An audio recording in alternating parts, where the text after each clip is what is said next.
So nag-iimbita siya na magsumite kayo, parang sinasabi, 500 million pesos yata, ibig sabihin ng 500 yan eh.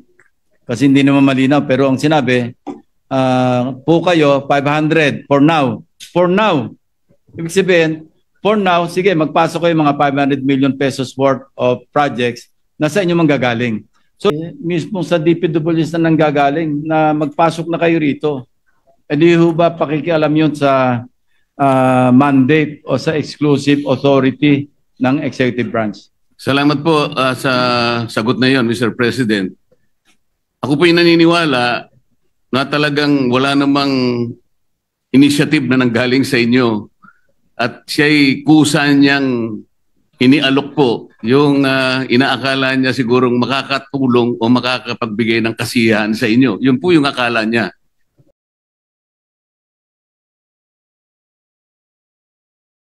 Senator Rodante Marcoleta is seeking the floor. What is the pleasure of Senator Marcoleta? I'd like to know, Mr. President, if our good Senate President pro tempore would yield to a few questions. Willingly to the erstwhile, no, not erstwhile, still the chairman of the Committee on Public Accountability, the good senator from Tarlac and the Republic of the Philippines. You may proceed then. Maraming Senator salamat Marcoleta. po, Mr. President. Mr. President, kanina pong mag-umpisang mag-present ang ating Senate President pro tempore, ay laking pasalamat ko sapagkat nakita ko yung resulta ng kanyang personal na pag-iimbestiga. Doon po sa kauna-unahang slide, Mr. President, nakita ko po yung isang text message na galing po yata kay Yusek Catalina Cabral. Hindi ko po masyadong maintindihan. Pwede po bang pakikwento po ninyo, Mr. President, ano po ba yung pinanggalingan noon?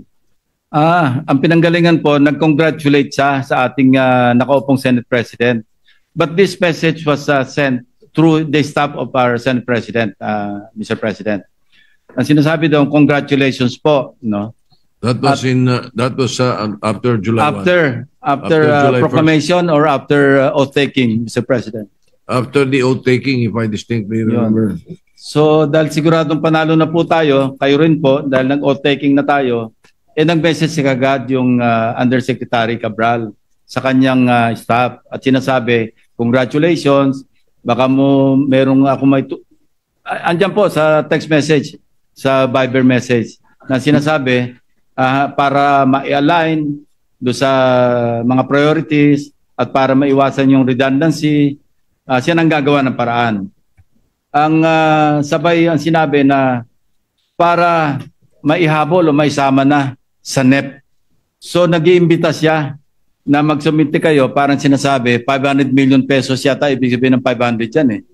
Kasi hindi naman malinaw, pero ang sinabi, po kayo 500 for now. For now. Ibig sabihin, for now, sige, magpasok kayo mga 500 million pesos worth of projects na sa inyo manggagaling. So ito po yung sinasabi natin na isang kamalian ng budgeting or budget process. Dahil ang trabaho, mandato ng Kongreso, both houses, legislation.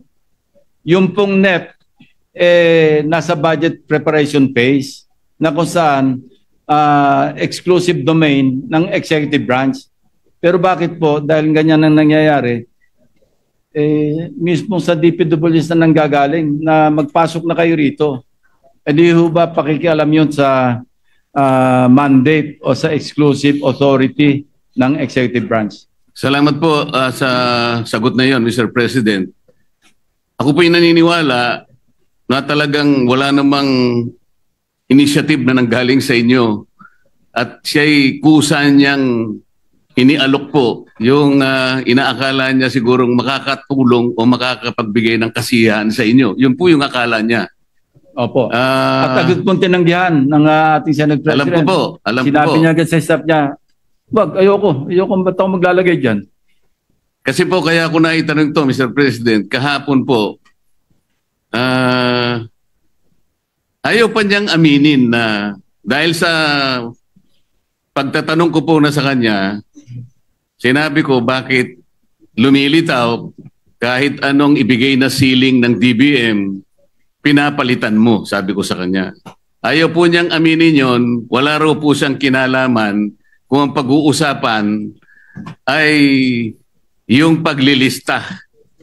Wala raw siyang kinalaman. Ngayon po malinaw na nagsisinungaling talaga siya sapagkat naipakita ko po kahapon, Mr. President, lalong-lalo na po sa flood control projects, yun pong mga insertions, aminin man ya't hindi, ngayon po inapatunayan na natin, ay talagang siya po talaga yung gumagawa dahil siya po yung Undersecretary ng Planning Services.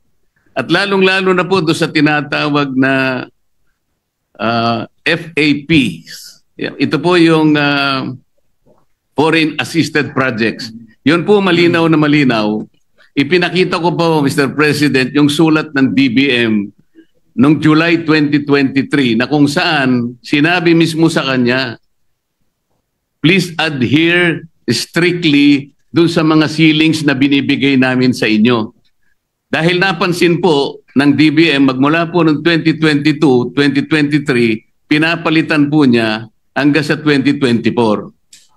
Ayaw po niyang aminin na siya po ang may kinalaman nun. Ngayon ko lang napatunayan, salamat Senate President Pro Tempore na ngayon ay malinaw na malinaw, hindi na niya pwedeng sabihin at hindi na siya pwedeng magsinungaling na wala siyang kinalaman dito. Ang totoo pa po nito, Mr. President, ang dami pong gustong tumestigo na meron po siyang 10 paboritong contractors na siguro sa mga susunod na panahon, kung sino man po yung hahawak ng Blue Ribbon Committee, isa po sigurong mabuting direksyon na ituntunin ito.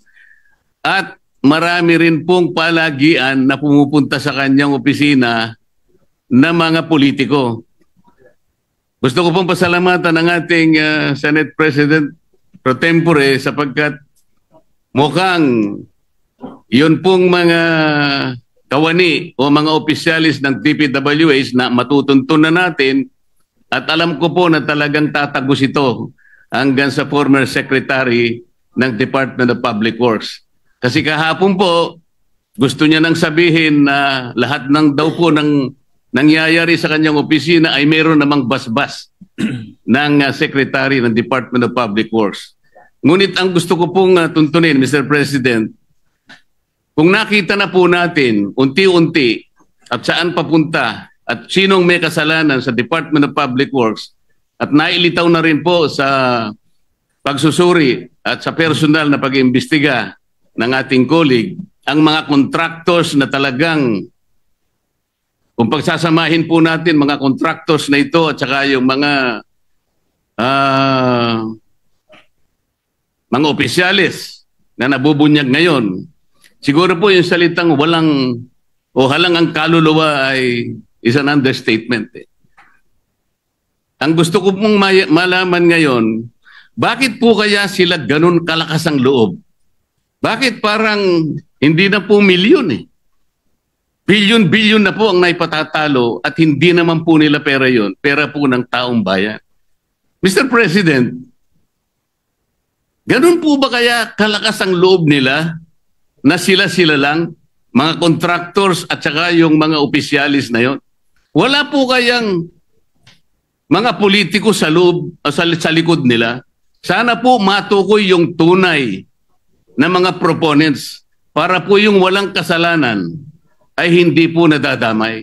Mahirap po na magbanggit sila ng pangalan dahil ito pong nagbabanggit ng pangalan ngayon ay galing lang sa amin kahapon at napatunayan ngayon na bilyon-bilyon ang ginagasta at magdadamay siya. At meron pong nag-text sa akin sa magitan ng emissary ng abogado ng Diskaya, Mr. President, meron po palang isang congressman, kanina pong nag-hearing sila, nakausap yung abogado ng Diskaya, kailangan meron kayong matukoy na senador sapagkat makokontempt kayo. Nasa akin po yung text message, Mr. President. Sa mga tweet, gusto lang nilang magpangalan. Hindi po mabuti yun. Kailangan po sa tulong na rin po ni Senator Lacson, total naumpisan na yung mga contractors, naumpisan na itong mga kawani at opisyalis ng TPWH na talagang kandidato na po talaga sa impyerno. Matukoy po talaga kung sino-sino po yung palaging kausap ni Yusek Cabral na sila po yung sindikato dito. Para po yung walang kasalanan ay huwag pong madamay. Maraming salamat po, Mr. President. Salamat po, Your Honor. Yeah, maraming salamat po rin sa ating distinguished gentleman from Tarlac and the Republic of the Philippines.